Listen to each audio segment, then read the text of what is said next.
vaniam tamin'izay vitsivitsy no nandeha tovolahy araiky izay nandalo tanànanay fa n'izy ely lanzainy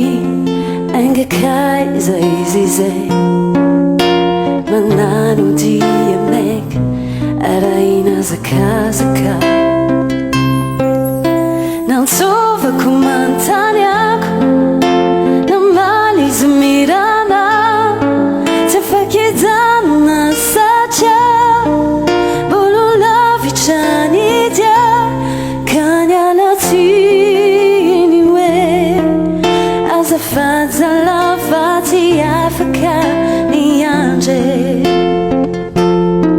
nialy mikitroka teteziko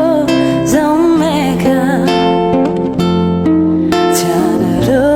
tsy nampandroso zaho teo tonga fifamandiny ana anzay malalako mialatsiny zalafa mbola lavitra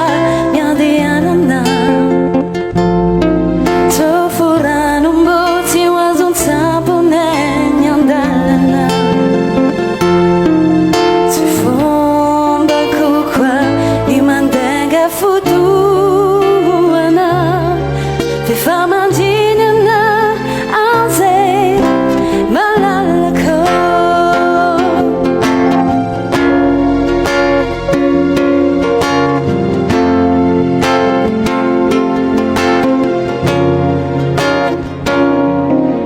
nitohizany ilalany nidifisy detsit zaho kosa lasa sainy nieritreritre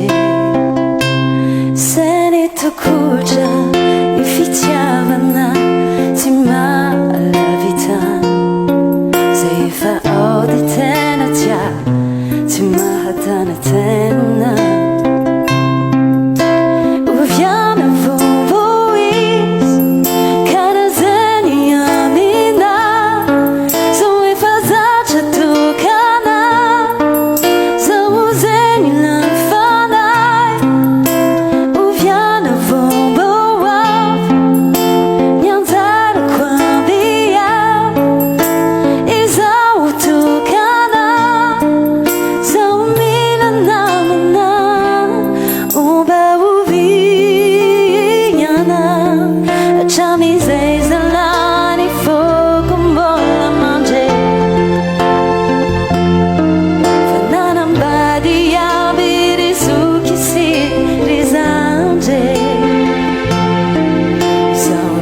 tavela mi perceca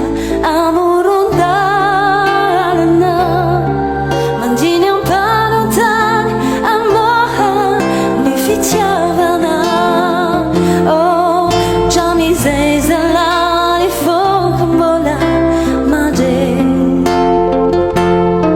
fananambady aby rizoky sirizande tavela mi perceca amorondalana mandiny ampanontany amoha ny fitiavana